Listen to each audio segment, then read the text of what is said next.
Welcome class 6 Sakina public school. हम biology में हम कवर कर रहे हैं अपना थर्ड चैप्टर का third lecture human digestive system. हमने आपको बताया था कि डाइजेस्टिव सिस्टम कई प्रोसेस के थ्रू पूरा होता है।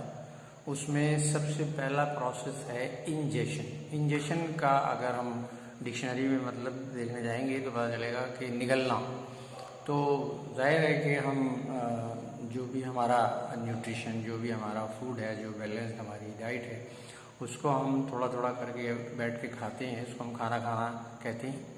तो हम इस फूड को इंटेस्टाइन में या हमारे इंटरनल जो हमारा डाइजेस्टिव सिस्टम है, इसमें पहुंचाने का मकसद है कि इन कॉम्प्लेक्स मॉलिक्यूल्स को, इन बड़े बड़े मॉलिक्यूल्स को, जिनको हम रोटी के निवालों की शक्ल में, सालन की शक्ल में, ब्रेड की शक्ल में या आलू की शक्ल में हम अपने इंटेस्टाइन में पहुंचाते हैं।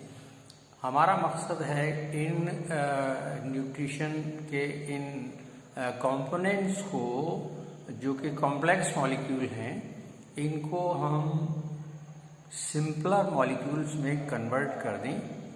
क्योंकि जो फूड हम ले रहे हैं, अगर वो हमारी आंतों में ही पड़ा रह जाए तो आंतें आहिस्ता आहिस्ता उसको ढकेल कर अपने आखिरी सिरे पे पहुंचा देंगी और बॉडी से उसको निकाल डालेंगी। यानी फिर उसका कोई इस्तेमाल नहीं हुआ।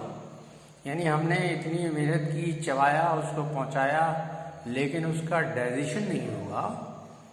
वो कॉम्प्लेक्स मॉलिक्यूल सिंपलर मॉलिक्यूल्स में नहीं टूटे तो फिर हमारे लिए बेकार है। बुक्स कहती हैं कि if the food is not digested in intestinal tract, it is very much similar to that of the food that is placed on a dining table. कोई इस्तेमाल नहीं उसका हम कर सकते until unless it is not digested, it is not broken down into simpler molecules।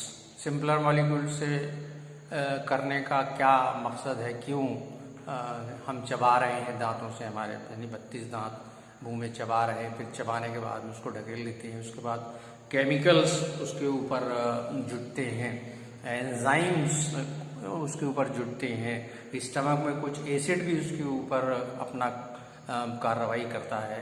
क्यों करता है? ये सब इसलिए कि जो कॉम्प्लेक्स मॉलिक्यूल्स हमने लिए हैं, कार्बोहाइड्रेट, प्रोटीन, फैट के, इनको तोड़कर इतना सिंपल किया जाए, इतना छोटा किया जाए, दूसरे लफ्ज़ों में, कि ये इंटेस्टाइन की म्यूकस मेम्ब्रेन, अंदर का जो अस्तर है, उससे पार हो जाएं। उनके सुराख तो बहुत बारीक हैं, तो इनको भी बहुत बारीक होना पड़ेगा। और जब इंटेस्टाइनल म्यूकस मेम्ब्रेन से पार हो जाते हैं तो फिर इनको मिलती हैं ब्लड वेसल्स। जब ब्लड वेसल्स इनको मिलती हैं तो ये उसमें दाखिल होते हैं, क्योंकि अब ये इतने छोटे हो चुके हैं कि किसी भी मेम्ब्रेन को पार कर लेंगे, तो ये ब्लड कैपिलरीज में या ब्लड वेसल्स में पहुंच जाते हैं। और यही मकसद है, यानी जो फूड हम अपनी आंतों में डाल रहे हैं चबा चबा कर, वो इतना छोटा हो जाए केमिकल्स, एंजाइम्स की मदद से, कि वो म्यूकस मेम्ब्रेन, जो अंदर का अस्तर है, उससे पार हो जाए और फिर जो इंटेस्टाइनल वॉल है उसकी दीवारों में मौजूद ब्लड वेसल्स तक पहुंच जाए, ताकि ब्लड वेसल, जो कि ब्लड को टहलाता है पूरी बॉडी में, उस ब्लड में पहुंच जाएंगे तो फिर it will be conveyed to the cell. तो ब्लड तक पहुंचना मकसद है, ताकि ये फिर बॉडी की हर एक सेल को पहुंचाया जा सके, क्योंकि इसका इस्तेमाल, इस फूड का इस्तेमाल तो वहीं होना है, सेल में। तो पहला मरहला है इंजेशन का, यानी अगर हम फूड को इंजेस्ट ही नहीं करेंगे, निगलेंगे नहीं, खाएंगे नहीं, तो फिर वो इंटेस्टाइन में ही पहुंचेगा। और इंटेस्टाइन में पहुंचने के बाद दूसरा मरहला है डाइजेशन का। तो डाइजेशन के लिए ये डाइजेशन हमारा बकल कैविटी यानी मुंह में ही शुरू हो जाता है। कार्बोहाइड्रेट जितने हैं उनका बहुत शुरू में ही डाइजेशन शुरू हो जाता है बकल कैविटी, मुंह में ही।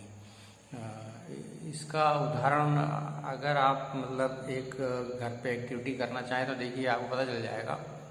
रोटी जो हम खाते हैं तो उसको हम चबाते हैं, लेकिन हम बहुत कम चबाते हैं। हमको ये देखना चाहिए कि जिस डाइजेशन की हम बात कर रहे हैं कि वो मुंह में ही शुरू हो जाता है, वो हो रहा है कि नहीं हो रहा है। इसके लिए आप एक एक्सपेरिमेंट कर सकते हैं छोटा सा। एक निवाला आप लीजिए रूखा, मतलब उसमें कोई सालन और ये सब ना हो, और उसको मुंह में रख के आप चबाइए, खूब देर तक चबाते रहिए चबाते रहिए, निगलिए मत।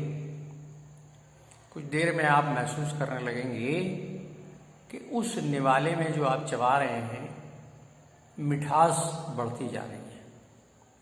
ये मिठास कहाँ से आ रही है?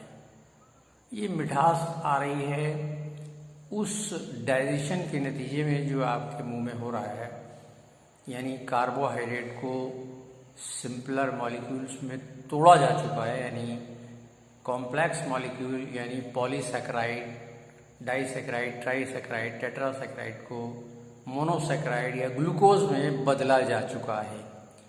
जो मिठास आप महसूस कर रहे हैं वो ग्लूकोज की है, जिसमें आपका निवाला बदल गया है। लेकिन ऐसा बहुत कम करते हैं हम लोग बहुत जल्दी जल्दी एक निवाला रखा तू चल मैं आया और उसको निगल लेते हैं फौरन।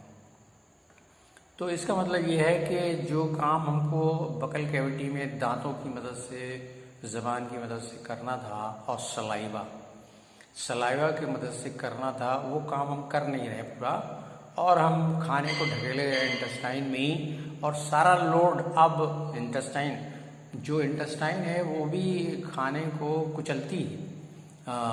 उसमें एक मूवमेंट होता है, उसको कहते हैं पैरासाइट। उसकी दीवारें खाने को दबा के पीसती हैं, ग्राइंडिंग होती है उसकी भी, लेकिन वो बहुत ज़्यादा ग्राइंड नहीं कर पाते, क्योंकि बहरहाल जितना दांतों से आप चीज़ों को चबा सकते हैं उतना हाथों से नहीं चबा सकते। तो हमको खाना आराम से आहिस्ता आहिस्ता चबा के खाना चाहिए, और इसीलिए वो फिर अच्छी तरह से डाइजेस्ट होगा when it will reach the intestine. तो इंटेस्टाइन जब पहुंचता है तो इसकी दीवारें इंटेस्टाइन उसको पीसती हैं और अपने एंजाइम्स सिक्रीट करती हैं, पैदा करती हैं और उनके साथ मिला देती हैं। एंजाइम जो हैं वो फिर इस खाने को और डाइजेस्ट कराते हैं, पीसते हैं, बारीक करते हैं और इसको छोटे मॉलिक्यूल्स में, सिंपलर मॉलिक्यूल्स में बदलने में मदद करते हैं। मगर ये एंजाइम जब भी काम करते हैं, ये एंजाइम के लिए पानी का मौजूद होना ज़रूरी है। तो कुछ लोग कहते हैं कि यार पानी नहीं पीना चाहिए खाना खाने के फ़ौरन बाद, लेकिन मैं समझता हूँ कि ये सही नहीं, क्योंकि जितने भी एंजाइम्स हैं they become active in the presence of water only. तो ये एंजाइम्स ऐसे केमिकल्स हैं जो इन कॉम्प्लेक्स मॉलिक्यूल्स को सिंपलर मॉलिक्यूल्स में बदलने में मदद करते हैं, अलग अलग, और बड़े स्पेसिफिक होते हैं। जो प्रोटीन को डाइजेस्ट करने वाले एंजाइम हैं वो कार्बोहाइड्रेट पे काम नहीं करेंगे, जो कार्बोहाइड्रेट को डाइजेस्ट करने वाले हैं उनका प्रोटीन और फैट पर कोई। तो सबके लिए अलग अलग स्पेसिफिक एंजाइम्स रहते हैं और ये डाइजेशन का काम करते हैं, और आहिस्ता आहिस्ता स्टमक में और स्टमक के बाद ड्यूडेनम में ये सारे एंजाइम्स मिलकर फिर फूड को डाइजेस्ट कर देते हैं। तो ये हो गया इंजेक्शन के बाद डाइजेशन। चलिए इसके बाद और